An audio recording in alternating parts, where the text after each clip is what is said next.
A constelação literária kafkiana é pelo processamento que o sentido sofre dentro da experiência da escrita, assim como a respectiva desmontagem da máquina social que a atravessa, pode ser considerada uma autêntica máquina desejante, na acepção gatarro-deleuziana. Claro está que a profunda unidade da obra provém da sua diasporização interna. Kafka é partilhado entre nacionalidades, entre línguas, entre estados emocionais, da mais elevada delicadeza, sobretudo perante os movimentos sionistas. O diabolismo do casamento, a hesitação a aderir a um partido ou a um movimento, a autoridade do pai, o Hermann Kafka, o conflito permanente que o envolveu, acabando por lhe incutir uma série de traumatismos, assim como o ideal de ascetismo que governou a sua vida. Daí a razão em ser tomado pelo designer da vida interior e do absurdo, direção, aliás, que Albert Camus imprime à obra de Kafka, talvez vítima da sua própria obsessão literária ou dos eflúvios existencialistas prementes da época.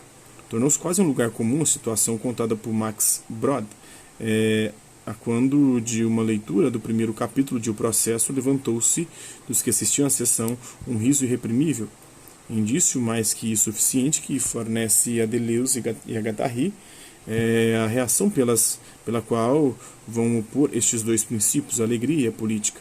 Dois critérios do gênio: a política que o atravessa e a alegria que comunica. Além da indecidibilidade que a produção kafkiana traz à escrita, torpedeando a metafísica da representação pela utilização do jogo duplo, do sentido duplo, da dualidade da correspondência de textos que contribuem para a disseminação e neutralização das oposições metafísicas, a grande novidade consiste na invenção de um discurso novo e diferente que suscita outras maneiras de pensar e de sentir. Nunca houve autor mais cômico, alegre do ponto de vista do desejo, nunca houve autor mais político e social do ponto de vista do enunciado.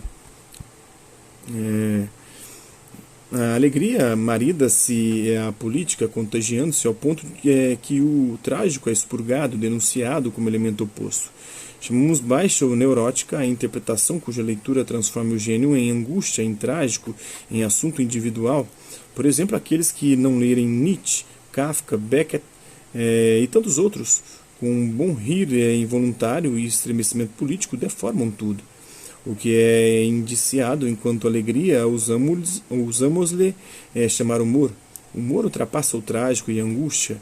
Não é por acaso que toda a interpretação que sublinha a tendência neurótica de Kafka insiste simultaneamente na vertente trágica, angustiada e a política, afirmam ainda os autores. A redução à política é, em geral, baseada numa só ideia, a luta. Só a luta pode ser constitutiva de liberdade. O Processo, por exemplo, é um episódio da obra de Kafka, porém irradia para o todo do seu espaço. É um espaço de escrita, a sua constituição, melhor, a sua produção não é uma questão de liberdade. A liberdade afirma ainda algo de constrangedor e abstrato. Só tem mérito para quem se sinta ou se intitule realmente preso, amordaçado, impedido de se mover. O espaço da escrita implica antes uma questão de saída em continuidade lógica com o espaço circunscrito. O problema que Kafka enfrentou rivalizava com esta questão.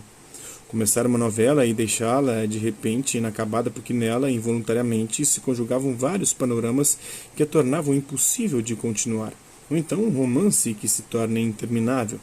Como consequência, Kafka saltava de um ponto para o outro, constituindo a escrita como um laboratório de ensaios em que a preocupação inerente à escrita aparece muito mais como experimentação do que como um ensejo de acumulação autoral. Como Deleuze e Guattari afirmam, os critérios de Kafka são inteiramente novos, com comunicação de um gênero de texto para o outro, com reinvestimentos e trocas, passando do romance para a novela ou vice-versa, invertendo a orientação lógica ou reassumindo algumas mis en ambime, de maneira a constituir um rizoma, uma toca, um mapa de transformações.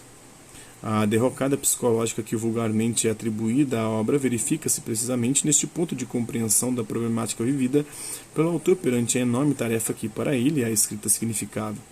A versão dolorista, romântica e redutora procede nesse sentido. O autor tanto se confunde com a obra que a obra acaba por se confundir com a sua própria existência. Então esse é um trecho. da obra Kafka para uma literatura menor, do Gilles Deleuze e do Félix Guattari. É isso aí. Hasta la vista, babies. Até a próxima.